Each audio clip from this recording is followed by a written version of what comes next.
ঠাকুর তৈরির কাজ করে। তখন আমি এবার ভাবছি যে ছেলে তো বেকার তো দিয়ে দিল, তাহলে এবার তো কী করে সংসারটা চলবে। তখন মেয়ে হয়, মেয়েটা হওয়ার পর দেখছি সংসারটা বাড়ছে, তাহলে এবার বাড়ার সঙ্গে সঙ্গে তো বাড়িতেও কিছু দিতে পারছে না, তাহলে তো এবার ঠোকাঠুকি হতেই পারে, হয়ে এবার আলাদা হয়ে যায়। আলাদা করে দিল, যখন করে দেওয়ার পর শ্বশুর তখন ঠাকুর করতো, আমি ঠাকুরের কাজটা শ্বশুরের কাছে বসে বসে শিখেছিলাম। শ্বশুর মারা গেছে, তখন এবার দেওর সেই কাজটা ধরে রাখে, এবার দেওরের কাছে আমি সেই কাজটা 250 টাকা রোজে করি। এবার করতে করতে এবার দেখছি যে কি করে কি হবে, স্বামী তো এবার অসুস্থ।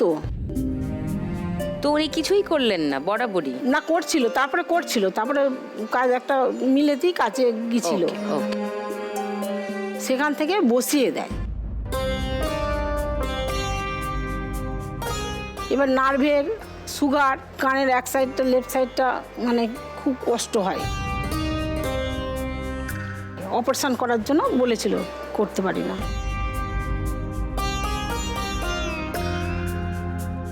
এবার দেওরের কাছে ওরকম আমি কাজ করি।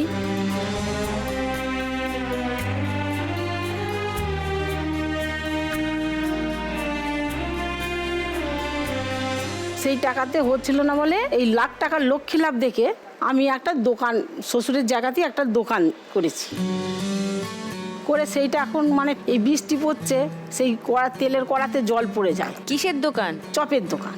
ওই দেখো, এখন আমার বৌমাকে বলেছি, তুমি সেলাই টেলারিং শিখেছো, তবে আমরা দুজনে মিলে, এখন তো আর তোমার শ্বশুরও তো পাচ্ছে না, তাহলে দুজনে মিলে তাহলে ওই কাটা শাড়ি আমি এনে দেবো, আর তুমি কাটা শাড়ি সেলাই করে ব্যবসা করবে, আর তার সঙ্গে শ্বশুরকে চপ ভেজে দেবো। দোকানটা বাগিয়ে শ্বশুরকে চপ ভেজে দেবো, ও আমরা বিকেলে নিয়ে বসবো।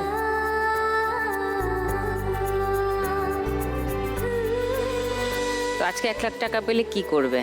ওই যে দোকানটা একটুখানি বাগাবো, দোকানের ছাদটা ঠিক করবো, আর ওই স্বামীকে একটু এই অপারেশনটা যে করতে বলেছে কানে, আর নার্ভের তারপর সুগার একটু দেখাবো। চলো ফার্স্ট রাউন্ডটা খেলি, এসো।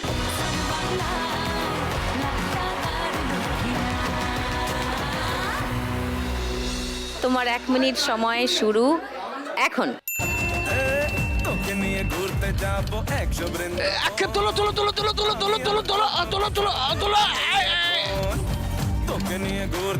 ক্ষেপ তোলো তো তোমার সব ক্ষেপ পড়ে আক্ষেপ হয়ে গেল।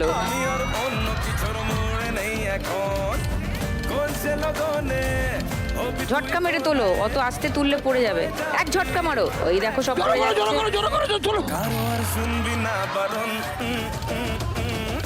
এক ঝটকা মারো, ঝটকা। হ্যাঁ,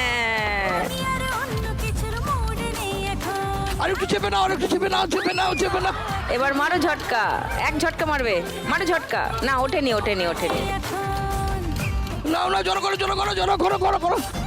মারো ঝটকা, ইয়েস। আবার টাকা জোগাড় করো।